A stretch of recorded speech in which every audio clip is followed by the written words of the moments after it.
un des plus beaux jardins de l'Ouest. Hein, il est vraiment, il est juste derrière l'hôtel de ville. Hein, voilà, c'est un très très beau jardin. Il faut visiter. Hein, la particularité de Luçon, c'est l'artopierre. Donc on a à l'intérieur du jardin des animaux qui sont, ça reprend les fables de La Fontaine, ont été découpés.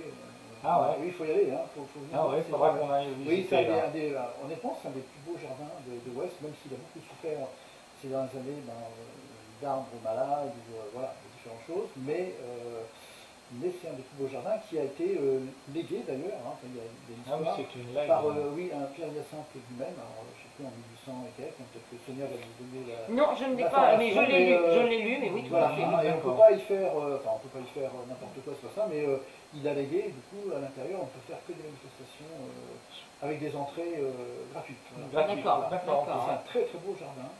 Qui est en plein centre de la ville. C'est en plein centre, dans le cœur de la ville. Ah oui, c'est un magnifique jardin, franchement. D'accord. On ne connaît pas, on ne connaît pas trop. On n'est pas encore allé. Il va falloir y aller, on ira voir. Il faudra y aller. Donc, tu disais, il y a des statues, enfin des choses taillées ou des pierres comme ça qui représentent. Alors, il y a une belle fontaine. Il y a aussi, donc, à un moment donné, une espèce de petite grotte avec de l'eau qui coule. Et puis, on a, je cherche le nom, qui a être vu, un kiosque, voilà. Un kiosque. Hein. D'époque, oui, qui souvent d'ailleurs repris,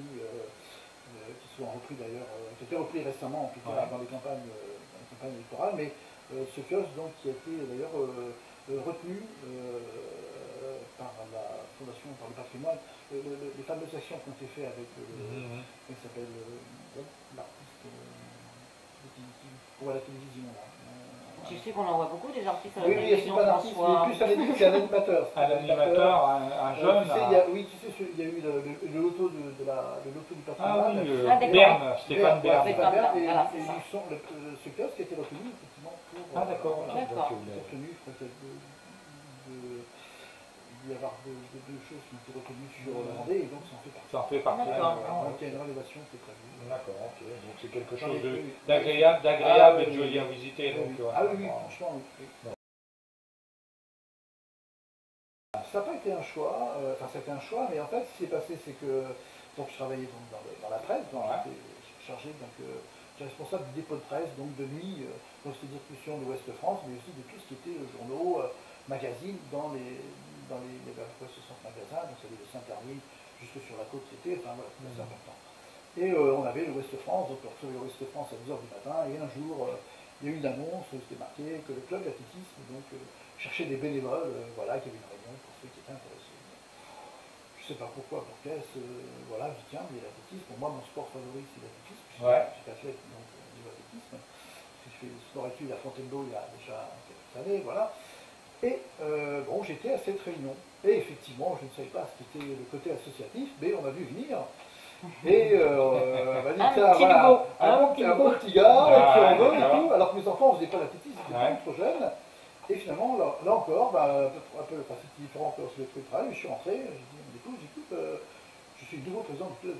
On m'a dit, t'inquiète pas, on va t'aider, on va te supporter, pas de problème, on t'expliquera. Voilà, et l'aventure a commencé comme ça. C'est vrai que moi, l'athlétisme m'a beaucoup donné, quand j'étais sportif, on va dire, de bon niveau. Puis là, j'ai dit, tiens, je vais rendre.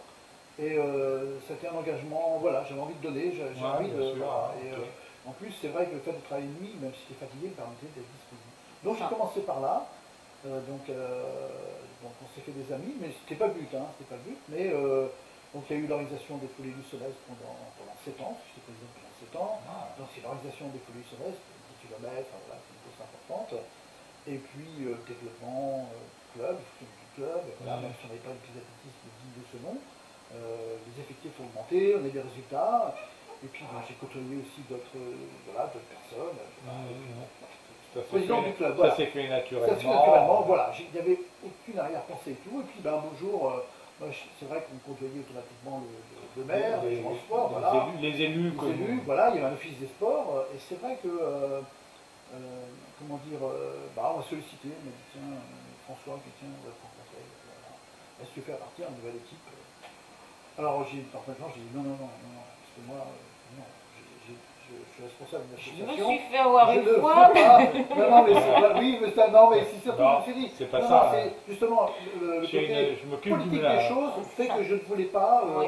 avoir l'étiquette d'un président qui. Voilà, je ne veux pas que le club ait cette étiquette-là. Donc j'ai dit non. Puis un jour, quelqu'un passé. Voilà, m'a dit, bah, écoutez, j'entends parler de vous, c'est dommage, je n'ai pas de rejoindre et tout, voilà. Donc du coup, j'ai réfléchi, puis je me suis dit, bon, finalement, ouais, c'est pas une belle aventure, enfin, Ça peut être une belle aventure. voilà, on apprend, pourquoi pas, après, à partir du moment où on est sollicité, bon. Donc j'ai dit oui, voilà. Et donc j'étais conseiller municipal pendant 7 ans, parce que c'était finalement l'année où le président est élu pour 5 ans, donc exceptionnellement, on est élu pendant 7 ans. Et puis, il y avait un adjoint au sport, on était très proches. Je suis devenu entre-temps président de l'office des sports, donc de tous les sports. Alors si ça s'est fait. C'est naturel. Naturel, oui, parce que finalement, comment dire, bon, j'aime bien le contact avec les gens, j'aime bien donner, et puis l'athlétisme c'était bien, mais je voulais voir autre chose, quoi. Et ce qui est assez marrant, c'est que quand j'étais président de l'athlétisme, que je vais aller aux réunions, donc l'office des sports, je me disais, non, les pauvres, ça va pas être simple. Ils s'en prenaient toujours pas la tête et tout, voilà. Et c'est vrai qu'à un moment donné, finalement, jamais j'aurais pensé être, bon, c'est pas des postes importants, mais jamais j'aurais pensé être président du sport. Finalement, je l'étais et j'étais mûr pour ça. Et c'est vrai qu'après, quand le maire m'a proposé donc, de devenir adjoint sport éventuellement adjoint sport sur un autre mandat, je me suis dit, mais c'est pas possible. Jamais, finalement, ça s'est fait. Les choses se sont faites naturellement, parce qu'on apprend, parce que voilà, et puis on est prêt à donner.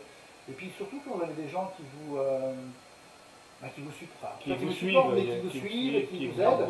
Et puis, vous savez, moi encore une fois, j'aime bien le contact, j'aime bien les gens. Ouais. Dans le sport, c'est très difficile parce qu'on a affaire à des passionnés.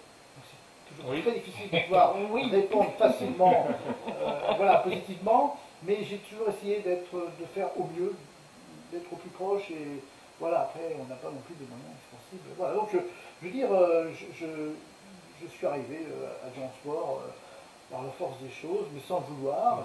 Et l'aventure continue, on monte, on continue, ça se fait. Voilà. Une autre aventure commence et... Une autre aventure commence, effectivement, donc là avec un nouveau maire, donc c'est... Voilà, il m'a posé la question, j'ai dit, si je peux tu rapporter, si tu penses que... Oui, voilà, maintenant, moi, je ne vais pas prendre la place de quelqu'un d'autre et tout. Bon, je pense que les associations m'apprécient, après, encore une fois, c'est pas toujours évident, il y a beaucoup de... pas mal d'infrastructures à du son, hein, c'est clair. Mais bon, c'est pas... Moi, ce que j'ai du mal à imposer, c'est le mot sport, c'est au niveau national, c'est que souvent les gens ont tendance à penser que le sport finalement c'est un match, c'est une compétition, c'est voilà. Ça doit rester convivial. Alors que le sport c'est aussi, moi vous voyez, bon, quand je vais sur une manifestation, bon, peu importe qui gagne, si c'est du son, je suis content. Oui, bien sûr. Mais moi, à partir du moment, là, récemment, on a réussi à organiser un match de basket, enfin le club a réussi à organiser un match de basket dans des conditions difficiles, hein, au vu des contraintes de la Covid. Mais vous savez, quand vous voyez 500 personnes qui sont là, qui applaudissent, qui se retrouvent, qui prennent un verre ensemble, moi, c'est mon grand bonheur. C'est une récompense, finalement. Exactement. Alors, c'est pas dû à moi, mais donner des moyens à ces gens-là de se retrouver. C'est un prétexte pour rencontrer les gens, c'est un prétexte aussi. Voilà, le sport, c'est pas une compétition, c'est pas que la compétition. C'est pas la compétition, c'est que. Puis les jeunes apprennent beaucoup. Moi, je sais, quand j'étais athlétiste, il y a des années, hein, c'est pas 20 ans, j'avais toujours une athlète qui était qualifiée au championnat de France et qui finalement a dit mais moi, c'est la première fois que je prends train, c'est la première fois que je vais dormir à l'hôtel. Donc, oui, c'est idiot, mais bon, moi, ça me paraissait